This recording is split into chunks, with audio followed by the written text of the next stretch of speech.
Hello, we're back. Today we're going to talk about the Cold War developments between 1949 to about 1953. So we're going to enter into this new decade, and then we're going to shift focus primarily to Asia and see some of the developments within the Cold War during this time period. All right, so take notes. All right, so of course we know the differences between, and I think we've talked about the differences between Roosevelt and Truman. All right. Of course, at first, Roosevelt didn't see the Union as a serious threat to U.S. security, and they believed that the Soviet Union basically desired to have a sphere of influence in Eastern Europe, all right, and those states that bordered uh, the Soviet Union for security purposes. They wanted reparations, of course, and of course, U.S. financial support. That's what he deemed as the most pressing issues for the Soviet Union, and especially in their regards with the relationship to the United States. All right. Now, of course, Roosevelt, of course, and other Allied powers did not expect to give Russia or the Soviet Union all of their demands. All right. Um, so we know Roosevelt dies, of course, and Truman is going to, of course, take his place, and he enacted a lot of the plans and policies that were directed under the Secretary of State Burns. All right. And basically, they took a hardline approach. All right, the only way that they would give in to any kind of Soviet demands was if the Soviet Union sort of accepted that the U.S. was the strongest power based off of their nuclear monopoly, and he thought Stalin kind of put faith in the fact that perhaps reparations were coming and the concessions were not going to be forthcoming, and he was persistently, of course, refused for these reparations by the U.S. and Britain, and the Soviet Union, of course, decided, well, okay, then they're not going to give in to any of my demands. Then I need to take on a firm stance or a tighter control over its sphere of influence or my sphere of influence. All right. So I'm the Soviet Union. I'm going to take in all those countries and states that surround my peripheral. All right. So Western European countries, they really depended on the USA's military strength and economic assistance. And of course, we know that the U.S. sort of took the approach that it was not going to remain isolated. It would be involved in global affairs. All right. Um, for many different reasons. One, of course, to keep democracy, all right, and free trade, all right. Britain wanted U.S. help to support its interests in Europe and the Middle East, and France needed help to maintain its colonial possession. So the only way that Truman and his advisors thought that this was going to help Western U.S. was to stimulate the economy. And thus, we get the Marshall Plan and so forth and so on. Prior to this, all right. Eventually, they thought that this would even help the Eastern European states from the Soviet Union, because we know that, of course, the Soviet Union is not in as great of an economic shape as the West. All right. So, as far as military developments, we know we're going to form NATO, or North Atlantic Treaty Organization, and that was primarily because of all the Soviet actions that were taking place in Eastern Europe. The communist takeover in Czechoslovakia, and prior to that, all the other Eastern European countries. And so they're going to form this in Western Europe. They're going to form this Brussels Treaty Organization. Of course, the Berlin crisis began in 1948, and this is really going to create hostility and some sort of military insecurity between a lot of the Western European countries. And many felt that, of course, U.S. being in its economic position and global position was the only power that could maintain any sort of balance or provide any kind of stable assistance in Europe. All right, so um, the British Foreign Secretary, Ernest Bevin, wanted the U.S. to join a global organization. Of course, the U.S. was more than willing, and so the BTO is going to become known as the North Atlantic Treaty Organization, because then we're going to have the U.S. and Canada to join as new members. Of course, the U.S. was the strongest member, And NATO was really based on the fact that, the U.S. had nuclear capabilities. All right, they had a nuclear monopoly, and that was one of the key defining elements of this whole NATO, was the fact that we're bound together, but nevertheless, we have the U.S. who has this nuclear capability. All right, so what was the Soviets' reaction? Well, um, it was more economic than military at first. All right, um, they came up with the Molotov plan, which was a lot of different trade agreements. Because remember, economic security is number one. All right, um, in Eastern European states and the USSR. Um, and then finally, they're going to form the Comecon, which is the Council of Mutual Economic Assistance, and this is really what's going to close the gap or form a tight knit bond, so to speak, between the Eastern European countries and the Soviet Union. Now that they sort of established this economic agreement between them, all right. But the creation of NATO did raise huge concerns among different leaders in the Soviet Union.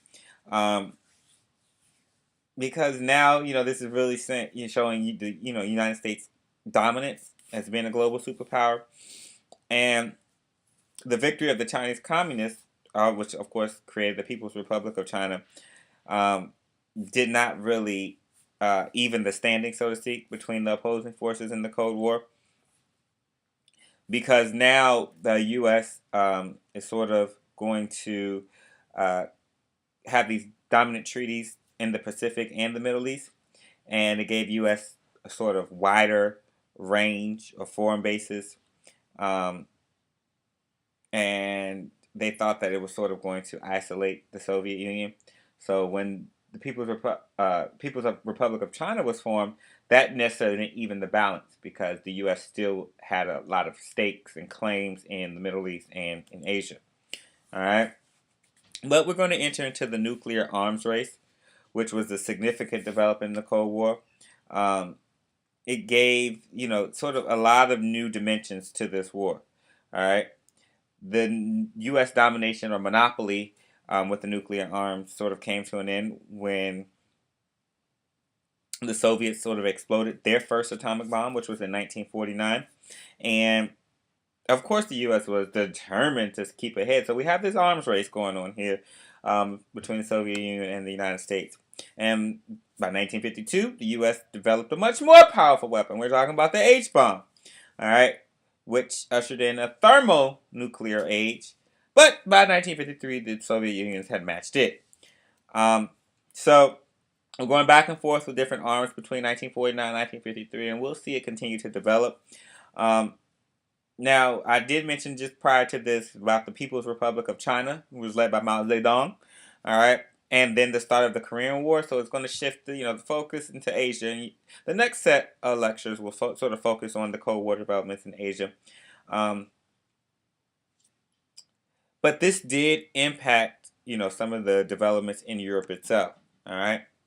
So the Stalinization of Eastern Europe, and we're going to talk about this whole Stalinization, these tactics, and purging people that do not agree with the Communist Party or any kind of opposition. Um, so there was a dispute between the Soviet Union and Yugoslavia. He wanted to maintain control of the Eastern Bloc and make sure that was strengthened. And there were a group called the Titoists, and they were accused of sort of trying to restore capitalism. And of course, there was a witch hunt. All right, and Tito was sort of the name of the followers that followed the guy named Tito. And in other Eastern European communist parties, followed by purging and show trials, which sort of affected every party or state official. So anyone that was against communism or spoke any kind of anti-communist beliefs or capitalist belief, they sort of were purged and put on show as that we're getting rid of them. This wasn't just in Yugoslavia; it was in other Eastern European countries. All right, and it was an attempt to turn the Eastern European bloc from a Soviet-dominated alliance into one that was tightly controlled, primarily from the Soviet Union or in Moscow. All right, Stalin's policies were sort of what would run the show in all of the countries, not just in the Soviet Union. All right. But Stalin did attempt to limit the emerging nuclear arms race. A lot of historians say it perhaps could have been for show, but launching several peace campaigns. All right, so the Soviet Union, they wanted mass peace movements, went on these and disarmament campaigns. Um, it sort of seemed like a logical way, um, and really is an attempt for the West to Western governments launching any military attacks on the Soviet Union. Now, we're going to talk about the Korean War a little bit later, but the start of the Korean War did cause Truman to seek other policies, all right, during this Cold War. And we have NSC 68, all right, this was drawn up by the State and Defense Department. And Truman asked the National Security Council, all right, to reappraise the Cold War policy. That means come up with something that's sort of going to help this issue out even more. All right, and so finally, NSC 68 was a document, and it calls for really increasing significantly the amount of U.S. defense expenditures, so that no matter where, remember we're under this policy of containment. No matter where the threat was, we were able to defend it. All right, and we can meet this threat anywhere. All right, so increase the defense budget from 13.5 billion to 50 billion. All right, and even to increase the NATO divisions. All right, between the U.S. Army, Air Force, and naval forces in Europe. It increased U.S. military power, of course, drastically. All right, they even rearmed West Germany just in case the Soviets tried to take it by force, and to expand NATO to Europe by granting membership to Turkey and Greece. So the U.S. is really starting to expand its military expenditures and power on a mass scale. All right, and this is one of the impacts of the Korean War. Like I said, we'll get to that in a few. The developments and security pacts the U.S. signed with very specific states. Of course, this is going to increase Stalin's fear, and he's going to now take money and resources from building up the industrial side of the Soviet Union or any kind of industrial reconstruction to defense. All right, and we know that compared to other powers, the Soviet Union is relatively military weak, and this, of course, is going to have a negative impact on the economy because money that was needed to stimulate the economy was going into defense and military. All right, so there you have it, my friends. Just some Cold War developments. We're going to shift gears into Asia very soon. So pay attention. Thank you.